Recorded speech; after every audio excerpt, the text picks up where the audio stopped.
Assalamualaikum warahmatullahi wabarakatuh. Apa kabar Anda semua yang soleh dan soleha? Mudah-mudahan kalian dalam keadaan sehat walafiat, dan juga para ayah bunda yang selalu dalam lindungan Allah Subhanahu wa taala. Amin ya rabbal alamin. Masih berjumpa dengan Pak Lutfi dalam pelajaran PAI dan BP. Namun alangkah baiknya sebelumnya mari sama-sama kita berdoa, mohon kepada Allah Subhanahu wa taala agar kiranya pelajaran hari ini tentunya bermanfaat buat kita semua dan kita bisa amalkan dalam hidup dan kehidupan kita sehari-hari. Amin ya rabbal alamin. Bismillahirrahmanirrahim. Raditu billahi rabba wa bil islami dina wa bi Muhammadin nabiyya wa rasula. Rabbi syrah li sadri wa yassir li amri wahlul 'uqdatam min lisani yafqahu qawli.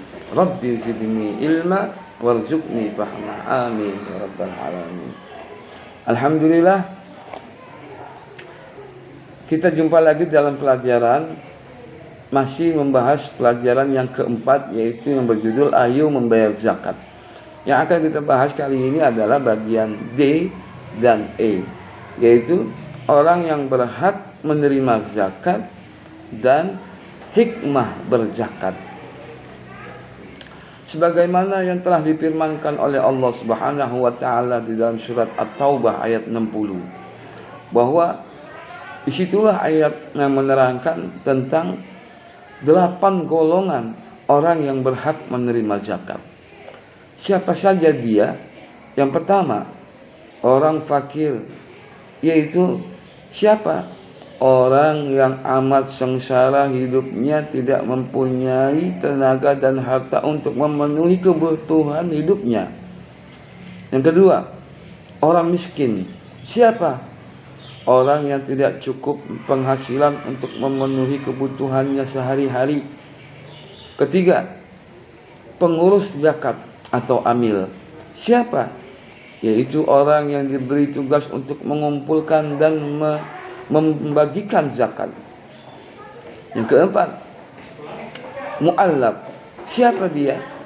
Yaitu orang yang bukan Islam atau non-Muslim yang berkeinginan ingin masuk Islam. Yang kelima, orang yang berhutang. Siapa? Orang yang berhutang karena untuk kepentingan yang bukan karena untuk maksiat, yang sudah tidak sanggup untuk membayarnya. Yang keenam, orang yang berjuang pada jalan Allah fisabilillah. Siapa? Orang yang berjuang untuk keperluan pertahanan Islam di zaman Nabi Muhammad SAW.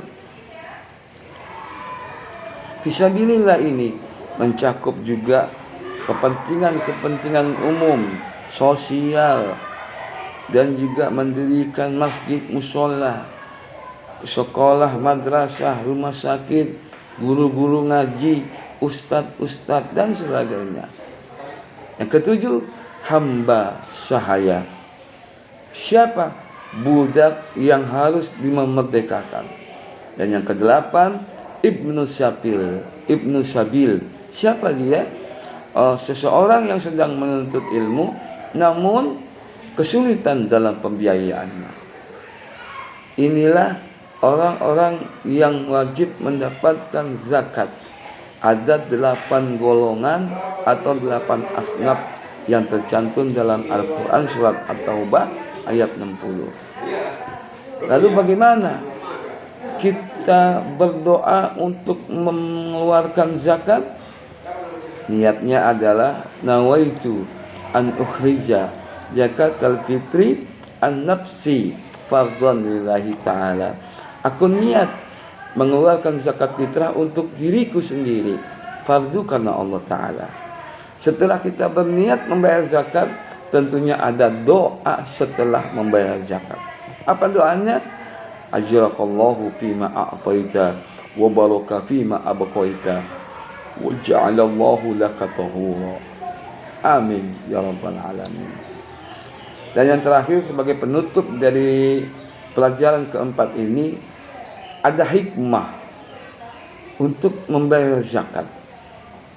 Apa hikmahnya? Yang pertama, membersihkan harta dan jiwa pembayar zakat dari sifat kikir, tamak dan rakus. Hikmah yang kedua, membantu orang yang kesusahan atau kesulitan dari segi ekonomi. Hikmah yang ketiga, mendorong manusia untuk berjiwa sosial dan peduli kepada sesama. Hikmah yang keempat, mendorong manusia untuk bersikap jujur dan bertanggung jawab atas harta yang dimilikinya. Yang kelima, hikmahnya adalah mengingatkan manusia bahwa harta yang kita punya, kekayaan yang kita miliki, itu hanya titipan dari Allah Subhanahu wa taala. Yang mudah-mudahan dari akhir pembahasan dalam pelajaran keempat ini